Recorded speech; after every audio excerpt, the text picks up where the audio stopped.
You can go to economist.com.na to get hold of previous talks with Mr. Daniel Steinman.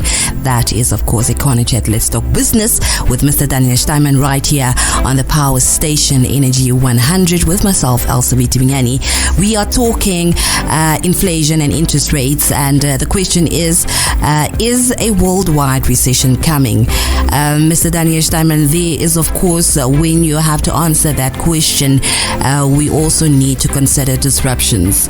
That is a term. It's a big word. Yeah, it is. In the economy, it's a big word. Yes. Yeah. But it's something that you always have to keep an eye on. Yeah. Because the war in the Ukraine is a disruption. But remember, I'm making the point, I'm arguing that the impact on us is very limited, if at all. The sanctions against Russia has got a very big impact on the price of gas to the European Union. But we don't use gas in Namibia, you know. Yeah. I'm making the statement that the inflation, local conditions are determined 90% or overwhelmingly by the price of crude oil. And where did we see it? We see it in the price of diesel and petrol that nearly doubled. And what did we see in the last 2 months? The price of diesel and petrol slowly coming down again. And why is that happening? Because the price of crude that peaked at around $130 per barrel in September last year has come down. What they call WTI, West Texas Intermediate or light sweet crude, basically the American benchmark price, is now below $80.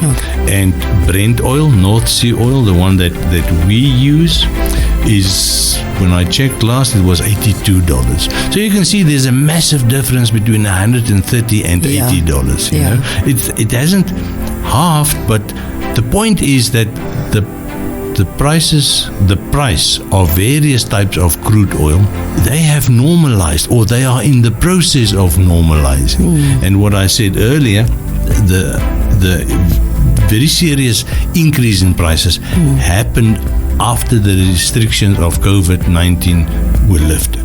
So they started in 2021, and we actually saw the real effect last year in 2022. And now we can see that the whole situation is normalizing. And as I explained, because we cart everything into Namibia, or the vast majority of what we consume, we bring it in by truck. And that truck runs on diesel. And that diesel comes from crude. So if the price of crude doubles, the price of diesel doubles. It happened. If the price of diesel doubled, it means everything that we move from Cape Town to Windhoek to get it here now cost double what it used to cost. And if that price of diesel is coming down, by necessity it means that the food inflation will abate and that it will normalize. And this is going to happen. And if we have a good rain season, like all the indications are there, the meteorologists, they all agree this is potentially a good season. It means that local food inflation will be very insignificant because we will produce more locally. That also means that if we produce more locally, what we bring in from outside is less.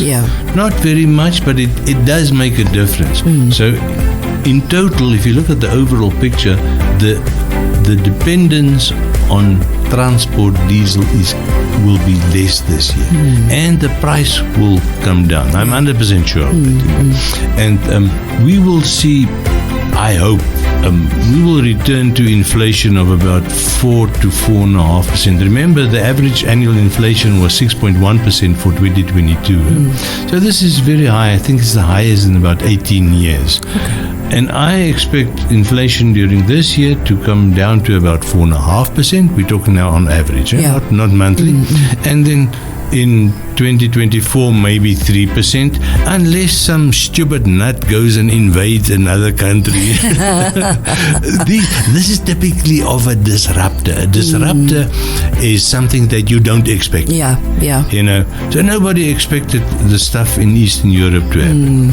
But, Elzeby, what we need to be aware of, and this creates certain opportunities for us, and this feeds into my picture of that there will be a revival in Namibia, not a recession, is that the biggest long-term disruptor is climate change. Okay.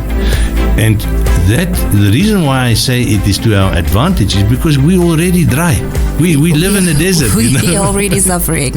Yeah, so you can't do much to Namibians by taking away or reducing the supply of water. We are so used to limited water. Everything, the whole economy, the whole infrastructure, everything here is aligned to a lack of water. Yeah. So if that is not a factor for us, it is not.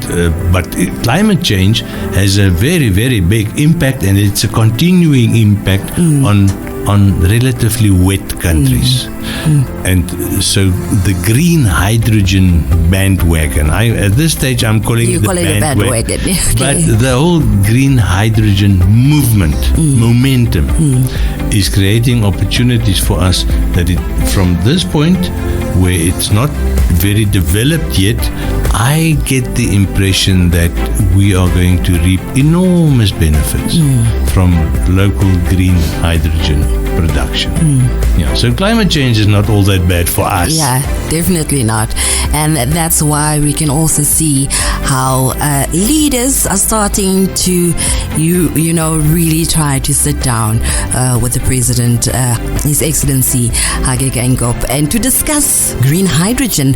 So it's not a matter of you not trusting the president or thinking that it's dodgy deals. It's because they see the potential and they see that what Namibia can offer on the green hydrogen platform. So don't think. What I can say with confidence is that green hydrogen will also be a disruptor, but a positive one. A positive one.